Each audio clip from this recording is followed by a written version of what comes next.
બનાસકાંઠાના દાંતા તાલુકાના પાડલિયા ગામે પોલીસ અને વન વિભાગના કર્મચારીઓ પર થયેલા હિંસક હુમલા મામલે પોલીસે આજે એક પ્રેસ કોન્ફરન્સ યોજી હતી, જેમાં ઘટનાની વિગતો અને વર્તમાન સ્થિતિ અંગે સ્પષ્ટતા કરવામાં આવી છે।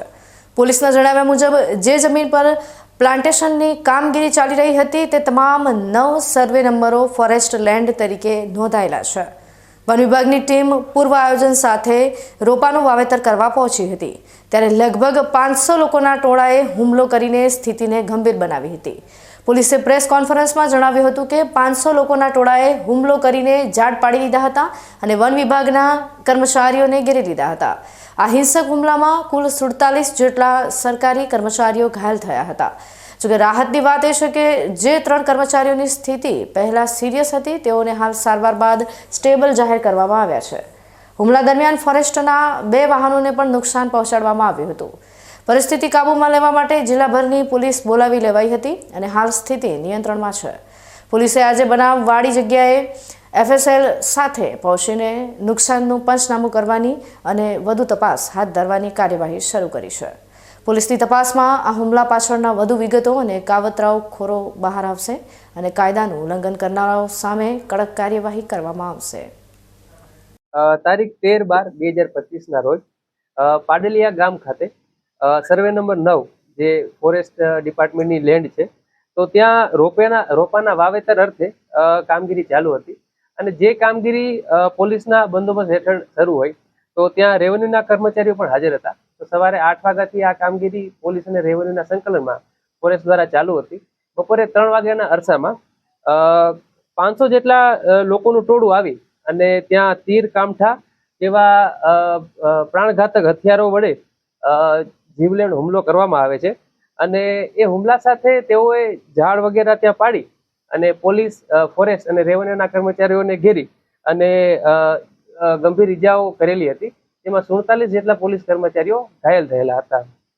અને આ ઉશ્કેરાયેલા ટોળાને શાંત કરવા અને પરિસ્થિતિને કાબૂમાં મેળવવા માટે બનાસકાંઠા જિલ્લાની સમગ્ર પોલીસ ઘટના સ્થળે દોડી આવેલી હતી અને ત્યારબાદ પરિસ્થિતિને સંપૂર્ણપણે કાબૂમાં કરેલી હતી।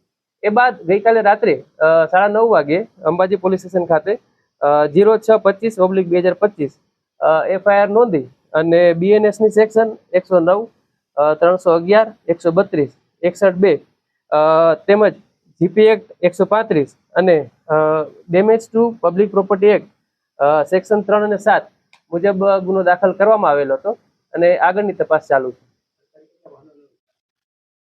અત્યારે તે સ્થળ જોતા ફોરેસ્ટના 2 વાહનોને નુકસાન કરેલું હોય તેવું પ્રાથમિક રીતે જણાય છે।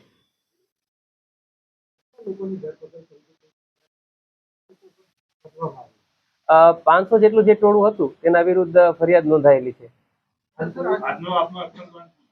આજનો એક્શન પ્લાન અત્યારે સૌપ્રથમ બનાવવાળી જે જગ્યા હતી એ જગ્યા ઉપર FSL ને સાથે રાખી અને ટેકનિકલ સર્વેલન્સ સાથે મદદથી બનાવવાળી જગ્યાનું પંચનામું કરીશું, જેમાં જે પણ કંઈ નુકસાન થયેલું છે તે બાબતે વિગતે એનું પંચનામું થાય ત્યારબાદ આગળની કાર્યવાહી હાથ ધરવામાં આવશે।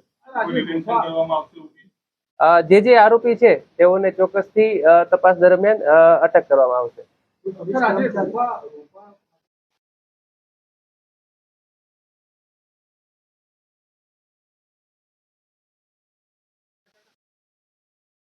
વન વિભાગ દ્વારા પહેલેથી આયોજન કરેલું હતું, જેની અંદર પોલીસ બંદોબસ્ત ફોરેસ્ટ ડિપાર્ટમેન્ટને ફાળવેલો હતો, તેમજ રેવન્યુના એક્ઝિક્યુટિવ મેજિસ્ટ્રેટ પણ ત્યાં સ્થળ ઉપર હાજર હતા। હાલ કોઈની અટક કરેલી નથી અને બને તેટલી વહેલા સ્તરે આપણે અટક કરવાનો પ્રયત્ન કરીશું।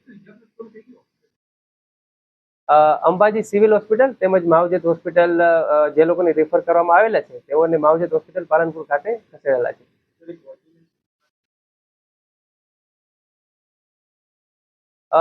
જે તપાસનો વિષય છે એ આગળ જતા જે તપાસ કરીએ છીએ એમાં બહાર આવશે તે પ્રમાણે જણાવ્યું છે। 3 કર્મચારીઓ છે જેઓને સિરિયસ ઇન્જરી છે, જેમાં એ લોકોની સ્થિતિ ગંભીર હતી પરંતુ હાલ સ્ટેબલ છે।